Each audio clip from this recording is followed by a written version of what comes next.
우리가 평생을 바쳐 쌓아온 경험과 지혜가 하루아침에 쓸모 없어지는 시대가 왔다고들 합니다. 정말 그럴까요? 여러분 혹시 이런 경험 있으신가요? 며칠 전에 은행에 갔는데 창구 직원이 반으로 줄어 있더라고요. 대신 커다란 기계가 자리를 차지하고 있었습니다. 번호표를 뽑으려는데 그것도 화면을 만져야 하더군요. 뒤에서 젊은 사람들이 기다리니까 괜히 마음이 급해지고 손은 떨리고 화면은 작고 글씨는 더 작고 결국 옆에 있던 직원분한테 도움을 청했는데 그분 표정이 영 불편해 보이시더라고요. 집에 돌아오는 길에 문득 이런 생각이 들었습니다. 내가 언제부터 이렇게 기계 앞에서 주눅이 들었나? 예전에는 뭐든 척척 해내던 사람이었는데 말이죠. 손주가 놀러와서 숙제를 하는데 뭔가 물어보더니 스마트폰에 대고 말을 하더라고요.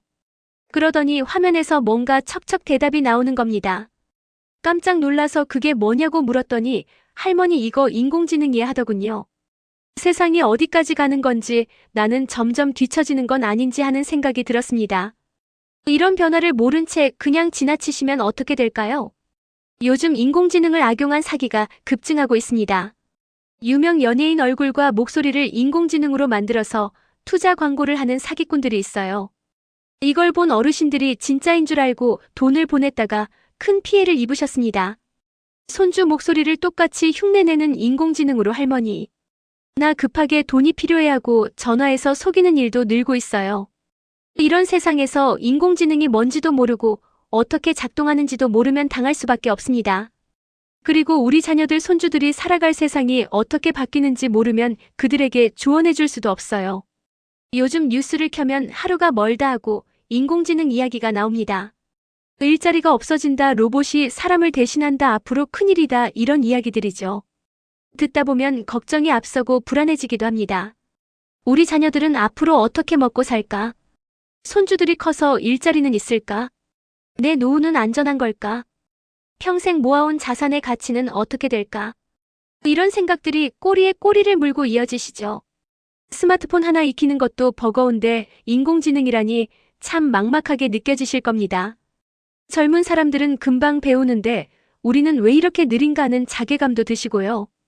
저도 똑같이 느낍니다. 새로운 기술이 나올 때마다 또 뭘 배워야 하나 한숨부터 나오거든요. 그런데 한편으로는 이런 생각도 듭니다. 우리가 지금까지 얼마나 많은 변화를 겪어왔는데 이번이라고 못할 게 뭐가 있나 하는 생각이요. 이 변화를 모른 척하고 넘어가시면 앞으로 더 힘들어지실 수 있습니다. 세상은 기다려주지 않거든요. 하지만 제대로 이해하고 대비하시면 오히려 기회가 될 수도 있어요. 오늘 이 영상에 그 답이 있습니다. 인공지능이 뭔지, 우리가 뭘 조심해야 하는지, 그리고 우리 세대가 가진 강점은 무엇인지 차근차근 알려드릴게요. 끝까지 들으시면 막막했던 마음이 한결 편해지실 겁니다. 저도 여러분과 같은 처지에서 이 이야기를 나눕니다. 같이 알아가고 같이 준비하면 두렵지 않습니다. 앞으로도 이런 유익한 이야기 계속 나누고 싶으니까 관심 있으시면 구독 한번 눌러주시고요. 자, 그럼 본격적으로 시작해 보겠습니다. 먼저 지금 세상에서 무슨 일이 벌어지고 있는지부터 살펴보겠습니다. 인공지능이라는 말 많이 들어보셨죠? 영어로는 AI라고 하는데요. 쉽게 말하면 기계가 사람처럼 생각하고 판단하는 기술이에요. 예전에는 컴퓨터가 뭔가를 하려면 사람이 일일이 명령을 내려줘야 했습니다. 이 버튼을 누르면 이 동작을 해라, 저 버튼을 누르면 저 동작을 해라 이런 식으로요. 그런데 인공지능은 다릅니다. 수많은 정보를 보여주면 스스로 규칙을 찾아내고 판단을 내려요. 마치 아이가 여러 번 넘어지면서 걷는 법을 배우는 것처럼 기계도 수많은 경험을 통해 학습하는 거죠. 그런데 이 인공지능이 최근 몇 년 사이에 갑자기 엄청나게 똑똑해졌습니다. 얼마나 똑똑해졌냐고요? 2026년 현재 인공지능이 미국 변호사 시험을 봤는데 상위 1% 성적으로 합격했습니다. 10년 넘게 법학 공부를 한 사람들도 이 성적 내기가 쉽지 않거든요. 의사 국가고시도 마찬가지입니다. 거의 만점에 가까운 점수로 통과했어요. 이게 무슨 의미일까요? 우리가 평생 공부 잘하는 사람들의 직업이라고 생각했던 의사나 변호사 수준의 지식을 기계가 갖게 되었다는 뜻입니다. 물론 아직 기계가 직접 환자를 수술하거나 법정에 서는 건 아닙니다. 하지만 진단을 내리고 판례를 찾는 일에서는 이미 전문가 수준이 되었다는 거예요. 여기서 잠깐 우리 일상으로 돌아와 볼까요? 여러분 최근에 고객센터에 전화해 보신 적 있으신가요? 예전에는 전화하면 바로 상담원 연결이 됐는데 요즘은 기계 목소리가 먼저 나오죠. 무엇을 도와드릴까요 하면서 말로 대답하라고 하잖아요. 이게 바로 인공지능입니다. 우리말을 알아듣고 어떤 부서로 연결해야 하는지 판단하는 거예요. 병원 예약할 때도 마찬가지입니다. 큰 병원 가면 키오스크라고 하는 기계에서 접수하라고 하잖아요. 건강보험증 대면 알아서 정보가 뜨고 어느 과로 가면 되는지 안내해 줍니다. 이것도 인공지능 기술이 들어가 있어요. 스마트폰에서 길 찾을 때 쓰는 지도 앱도 그렇습니다. 어디로 가면 막히고 어디로 가면 빠른지 실시간으로 알려주잖아요. 이것도 인공지능이 수많은 데이터를 분석해서 가장 좋은 길을 찾아주는 겁니다. 그러니까 인공지능은 먼 미래의 이야기가 아니에요. 이미 우리 생활 곳곳에 들어와 있습니다. 다만 우리가 인식하지 못하고 있었을 뿐이죠. 그렇다면 앞으로는 어떻게 될까요? 세계경제포럼이라는 국제기구가 있습니다. 전 세계 경제 전문가들이 모여서 미래를 예측하는 곳이에요. 이 기관에서 발표한 보고서에 따르면 향후 5년 안에 전 세계 일자리의 약 40%가 인공지능의 영향을 받을 것이라고 합니다. 영향을 받는다는 게 꼭 일자리가 없어진다는 뜻은 아닙니다. 일하는 방식이 바뀌거나 인공지능과 협력해서 일하게 된다는 의미도 포함돼 있어요. 국제통화기금에서도 비슷한 전망을 내놨습니다. 선진국일수록 인공지능의 영향이 더 크게 나타날 것이고 적응하는 나라와 그렇지 못한 나라의 격차가 벌어질 것이라고요. 자, 이제 좀 더 구체적으로 들어가 보겠습니다. 우리가 진짜 걱정해야 할 건 뭐고 걱정 안 해도 될 건 뭘까요? 먼저 걱정 안 해도 될 것부터 말씀드릴게요. 혹시 영화에서 로봇이 인간을 공격하는 장면 보신 적 있으신가요? 터미네이터 같은 영화 말이에요. 기계가 스스로 생각하더니 인간이 필요 없다고 판단하고 전쟁을 일으키는 내용이죠. 이런 일은 적어도 가까운 미래에는 일어나지 않습니다. 왜냐고요? 지금 인공지능은 아무리 똑똑해 보여도 스스로 목표를 정하거나 욕망을 갖는 수준은 아니거든요. 사람이 시키는 일을 잘 해내는 건 맞지만 스스로 뭔가를 하고 싶다거나 인간을 적으로 삼아야겠다 같은 생각은 못합니다. 그건 영화 속 이야기예요. 또 하나 걱정 안 해도 될 게 있어요. 인공지능이 나온다고 해서 모든 직업이 사라지는 건 아닙니다. 생각해보세요. 자동차가 나왔을 때 마차를 끄는 사람들은 일자리를 잃었지만 대신 자동차 운전사, 정비사, 주유소 직원 같은 새로운 일자리가 생겼잖아요. 인터넷이 나왔을 때도 마찬가지였습니다. 서점이 줄었지만 온라인 쇼핑몰 배달 서비스 콘텐츠 제작 같은 일자리가 새로 생겼죠. 인공지능도 마찬가지일 겁니다. 어떤 일자리는 줄겠지만 새로운 일자리가 또 생겨날 거예요. 그게 기술 발전의 역사입니다. 그렇다면 진짜 걱정해야 할 건 뭘까요? 첫째로 변화의 속도입니다. 예전에는 새로운 기술이 나와도 퍼지는데 시간이 걸렸어요. 텔레비전이 처음 나온 게 1920년대입니다. 그런데 우리나라 가정에 널리 보급된 건 1970년대였어요. 50년이 걸린 거죠. 그런데 스마트폰은 어땠습니까? 2007년에 아이폰이 나왔는데 10년도 안 돼서 전 세계 사람들이 다 쓰게 됐습니다. 인공지능은 더 빨라요. 2022년에 챗GPT라는 인공지능 서비스가 나왔는데 2달 만에 전 세계 1억 명이 사용했습니다. 이 속도가 무섭습니다. 적응할 시간이 예전보다 훨씬 짧아졌다는 뜻이거든요. 둘째로 걱정해야 할 건 정보의 혼란입니다. 요즘 인공지능은 글도 쓰고 그림도 그리고 심지어 사람 목소리도 흉내냅니다. 진짜인지 가짜인지 구분이 안 될 정도로요. 앞서 말씀드렸듯이 인공지능으로 유명인 얼굴과 목소리를 만들어서 사기치는 일이 늘고 있습니다. 전화 사기도 마찬가지예요. 예전에는 목소리만 듣고도 이건 사기 전화구나 알 수 있었는데 이제는 손주 목소리를 똑같이 흉내내는 인공지능이 있거든요. 이런 게 진짜 걱정해야 할 부분입니다. 기술 자체가 무서운 게 아니라 그걸 악용하는 사람들이 문제인 거죠. 셋째로 걱정해야 할 건 우리 자녀 손주 세대의 직업 환경입니다. 우리 세대는 좋은 학교 나와서 좋은 직장 들어가면 평생 안정적이라고 배웠습니다. 공무원이나 대기업 또는 전문직이면 노후 걱정 없다고들 했죠. 그런데 이 공식이 흔들리고 있어요. 인공지능이 법률 문서도 작성하고 회계 처리도 하고 의료 진단도 내리는 세상이 되면 단순히 지식이 많다고 해서 가치를 인정받기 어려워집니다. 인공지능은 전 세계 모든 법률 판례를 몇 초 만에 검색하거든요. 사람이 머리에 외우고 있는 것보다 훨씬 많은 정보를요. 그러면 앞으로는 어떤 능력이 중요해질까요? 단순히 아는 것이 아니라 그 지식을 어떻게 활용할지 판단하는 능력이 중요해집니다. 인공지능에게 무슨 질문을 던져야 좋은 답을 얻을 수 있는지 아는 것도 능력이에요. 그리고 인공지능이 내놓은 답이 맞는지 틀린지 검증할 줄 아는 것도요. 넷째로 생각해봐야 할 건 경제적인 변화입니다. 인공지능이 발전하면 물건을 만드는 데 드는 비용이 줄어듭니다. 왜냐하면 사람을 고용하는 인건비가 가장 큰 비용인데 로봇과 인공지능이 그 자리를 대신하면 비용이 확 줄거든요. 이게 무슨 뜻이냐면 물건값이 싸진다는 뜻이에요. 좋은 거 아니냐고요? 맞습니다. 좋은 겁니다. 하지만 동시에 생각해봐야 할 것도 있어요. 우리가 평생 모아온 저축의 가치는 어떻게 될까요? 모든 게 싸지는 세상에서 현금을 쥐고 있는 게 최선일까요? 부동산의 가치는요? 이런 질문들이 생깁니다. 정답은 아직 아무도 몰라요. 하지만 이런 변화가 올 수 있다는 걸 알고 있으면 미리 대비할 수 있겠죠. 자, 여기까지 정리해 보겠습니다. 걱정 안 해도 될 것은 로봇이 인간을 공격하는 영화 같은 상황. 그리고 모든 직업이 한꺼번에 사라지는 일입니다. 걱정해야 할 것은 변화의 빠른 속도, 가짜 정보와 사기 피해, 자녀, 손주 세대의 직업, 환경 변화 그리고 경제 구조의 변화입니다. 이렇게 정리하니까 조금 더 명확해지시죠? 막연한 두려움보다는 구체적으로 뭘 조심해야 하는지 아는 게 훨씬 도움이 됩니다. 자, 이제 제가 가장 하고 싶은 이야기를 드릴 차례입니다.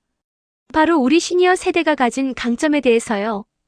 요즘 세상이 젊은 사람들 위주로 돌아간다고 느끼시는 분들 많으시죠? 새로운 기술도 젊은이들이 먼저 배우고 우리는 항상 뒤처진다고 생각하기 쉽습니다. 그런데 정말 그럴까요? 인공지능이 아무리 발전해도 절대로 대신할 수 없는 영역이 있습니다. 그리고 그 영역에서 우리 세대는 젊은 세대보다 훨씬 앞서 있어요. 첫 번째는 인간관계의 지혜입니다. 여러분 50년 넘게 살아오시면서 얼마나 많은 사람을 만나셨습니까? 좋은 사람도 나쁜 사람도 겪어보셨을 거예요.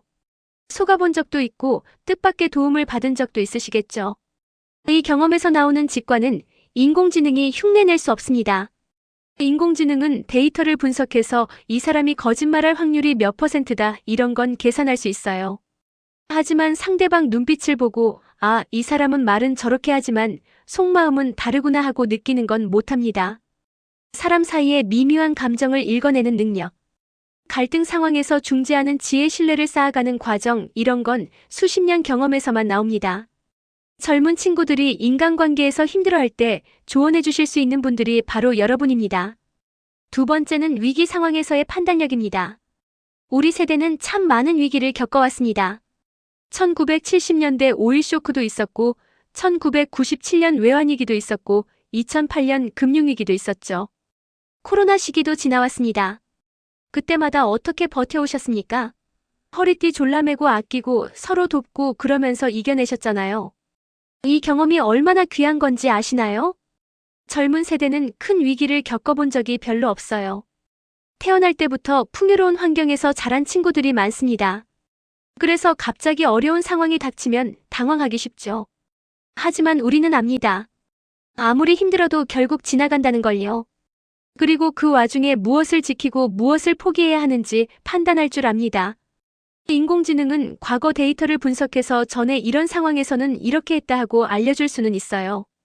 하지만 내 상황에 맞게 그걸 어떻게 적용할지 결정하는 건 결국 사람의 몫입니다. 그리고 그 결정에는 경험에서 나오는 직관이 필요하죠. 세 번째는 진심 어린 공감 능력입니다. 요즘 인공지능 챗봇이 상담도 해준다고 하죠. 고민을 이야기하면 위로의 말을 해주고 조언도 해줍니다. 그런데 여러분 기계한테 고민 상담받으면 진짜 위로가 될까요? 아마 안 될 겁니다. 왜냐하면 기계는 공감하는 척은 할 수 있어도 진짜로 공감하는 건 못하거든요. 눈을 마주치며 손을 잡아주는 따뜻함 같이 울어주는 마음 이런 건 사람만이 줄 수 있습니다. 특히 우리 세대는 희로애락을 다 겪어본 분들입니다. 기쁠 때도 슬플 때도 화날 때도 외로울 때도 다 경험해 보셨잖아요. 그래서 다른 사람의 마음을 더 깊이 이해할 수 있습니다. 손주가 학교에서 친구랑 싸웠다고 속상해할 때 인공지능이 해줄 수 있는 말은 정해져 있어요. 그런 일이 있었구나, 속상했겠다, 이런 말이죠. 하지만 할머니, 할아버지가 어릴 때 나도 그런 적 있었어 하면서 들려주는 이야기는 다릅니다. 그 이야기 속에 진심이 담겨 있으니까요. 네 번째는 가족 안에서의 중심 역할입니다. 요즘 가족 구조가 많이 바뀌었다고들 하죠. 예전처럼 대가족이 모여 사는 경우도 드물고 명절에도 따로따로 지내는 집이 많아졌습니다. 하지만 그래도 가족의 중심은 여전히 어른입니다. 자녀들이 바빠서 서로 연락 잘 안 할 때 대신 소식 전해주는 분이 누구세요? 명절에 다 모이자고 연락 돌리는 분이 누구세요? 손주들 생일 챙기고 용돈 주는 분이 누구세요? 이게 다 어른의 역할입니다. 인공지능이 아무리 발전해도 가족을 하나로 묶어주는 건 기계가 못합니다. 그건 사람만이 할 수 있는 일이에요. 그리고 그 역할을 가장 잘 해주실 수 있는 분이 바로 여러분입니다. 다섯 번째는 흔들리지 않는 가치관입니다. 요즘 젊은 사람들 보면 유행이 너무 빨리 바뀌어서 뭐가 맞는지 헷갈려하는 경우가 많습니다. 어제는 이게 좋다더니 오늘은 저게 좋다고 하고 내일은 또 다른 게 좋다고 하고 정보가 너무 많아서 오히려 중심을 잡기가 어려운 거죠. 하지만 우리 세대는 다릅니다. 평생 살아오면서 나름의 철학이 생겼습니다. 무엇이 옳고 그른지, 무엇이 중요하고 무엇이 덜 중요한지 기준이 있어요. 이 기준이 얼마나 소중한지 아시나요? 인공지능 시대가 되면 정보는 넘쳐납니다. 하지만 그 정보를 어떻게 해석하고 어떤 선택을 할지는 결국 가치관에 달려 있어요. 그리고 그 가치관은 하루아침에 만들어지는 게 아닙니다. 손주들에게 올바른 가치관을 가르쳐줄 수 있는 분이 바로 여러분입니다. 기술이 아무리 발전해도 사람답게 사는 게 뭔지 알려줄 수 있는 건 경험 많은 어른뿐이에요. 자, 여기서 잠깐 정리해 볼까요? 인공지능이 대체할 수 없는 우리 세대의 강점은 5가지입니다. 하나, 수십 년 인간관계에서 쌓은 지혜. 둘, 여러 위기를 겪으며 단련된 판단력. 셋, 희로애락을 겪어본 진심 어린 공감 능력. 넷, 가족을 하나로 묶어주는 중심 역할. 다섯, 세상이 변해도 흔들리지 않는 가치관. 이게 바로 우리가 가진 보물입니다. 기술은 젊은이들이 더 빨리 배울 수 있을지 몰라도 이 5가지는 우리가 앞서 있어요. 그러니까 자신감을 가지셔도 됩니다. 자, 이제 실제로 어떻게 하면 좋을지 구체적인 이야기를 해보겠습니다. 거창한 게 아니에요. 일상에서 조금만 신경 쓰면 되는 것들입니다. 첫 번째, 인공지능을 편한 도구로 받아들이기입니다. 스마트폰 처음 쓰실 때 생각해보세요. 처음에는 어색하고 어려웠지만 지금은 없으면 불편하시잖아요. 인공지능도 마찬가지입니다. 요즘 스마트폰에 말로 명령하는 기능 다들 아시죠? 시리나 빅스비 같은 거요. 날씨 어때 하면 오늘 날씨 알려주고 아들한테 전화해 하면 전화 걸어주고요. 이게 바로 인공지능입니다. 어려운 거 아니에요. 그냥 말로 시키면 되는 거예요. 건강관리에도 활용해보세요. 스마트워치 있으시면 심박수도 재주고 걸음수도 알려주고 약 먹을 시간도 알려줍니다. 혈압 기록하는 앱도 있어요. 매일 혈압재서 입력해두면 그래프로 보여줘서 변화 추이를 알 수 있습니다. 처음에는 자녀분들이나 손주들한테 물어가며 배우시면 됩니다. 부끄러운 거 아니에요. 모르면 물어보는 게 당연한 겁니다. 그리고 한번 배워두시면 정말 편합니다. 잘 모르는 게 있으면 인공지능한테 물어보시면 돼요. 오늘 뭐 해먹지 고민될 때 냉장고에 뭐 있으니까 뭐 해먹을까 하고 물어보면 레시피 알려줍니다. 두려워하지 마시고 그냥 편한 비서라고 생각하세요. 내가 시키는 일 해주는 똑똑한 비서요. 두 번째, 가짜 정보 구별하는 눈 기르기입니다. 아까 말씀드렸듯이 요즘 인공지능으로 가짜 영상이나 가짜 음성을 만드는 게 가능해졌습니다. 그래서 사기 피해도 늘고 있어요. 어떻게 구별할 수 있을까요? 일단 너무 좋은 이야기는 의심하세요. 유명인이 특정 투자를 추천한다, 원금 보장의 높은 수익을 약속한다, 이런 건 대부분 사기입니다. 그리고 급하게 결정하라고 재촉하면 일단 멈추세요. 지금 당장 안 하면 기회가 없어진다, 오늘까지만이다, 이런 말은 사기꾼들이 자주 쓰는 수법이에요. 전화로 손주나 자녀가 급하게 돈 보내달라고 하면 직접 확인하세요.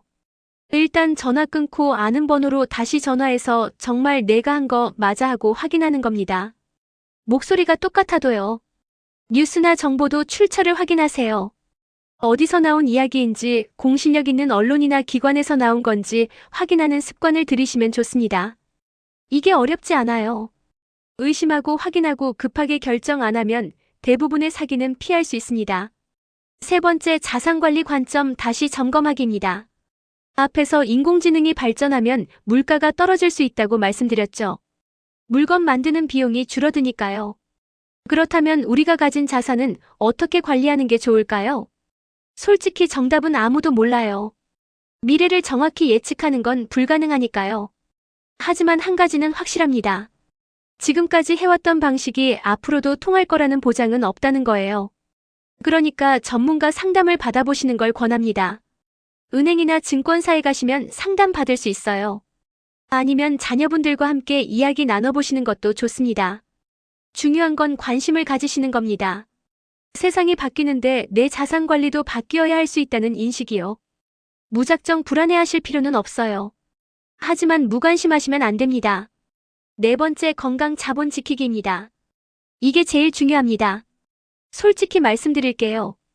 인공지능이 아무리 발전하고 세상이 아무리 좋아져도 건강이 안 좋으시면 그 혜택을 누리실 수가 없어요. 앞으로 의료기술은 엄청나게 발전할 겁니다. 인공지능이 암을 조기에 발견하고 맞춤형 치료를 제안하고 신약 개발도 빨라질 거예요. 어쩌면 우리 세대가 그 혜택을 누릴 수 있을지도 몰라요. 하지만 그러려면 지금 건강을 지키셔야 합니다. 거창한 거 아닙니다. 매일 조금씩 걸으시고 제때 드시고 충분히 주무시고 정기 검진 받으시는 거예요. 인공지능이 아무리 좋은 약을 만들어도 그걸 쓸 수 있는 몸이 있어야 소용이 있잖아요. 그러니까 건강관리 게을리하지 마세요. 이게 미래의 나를 위한 가장 확실한 투자입니다. 다섯 번째, 세대 간 소통 유지하기입니다. 자녀분들, 손주들과 이야기 자주 나누세요. 요즘 애들은 무슨 생각하는지 모르겠다, 이런 말씀 하시는 분들 계시죠? 그런데 그 애들도 어른들이 무슨 생각하시는지 모르겠다고 느낄 수 있어요. 서로 이야기하면 됩니다.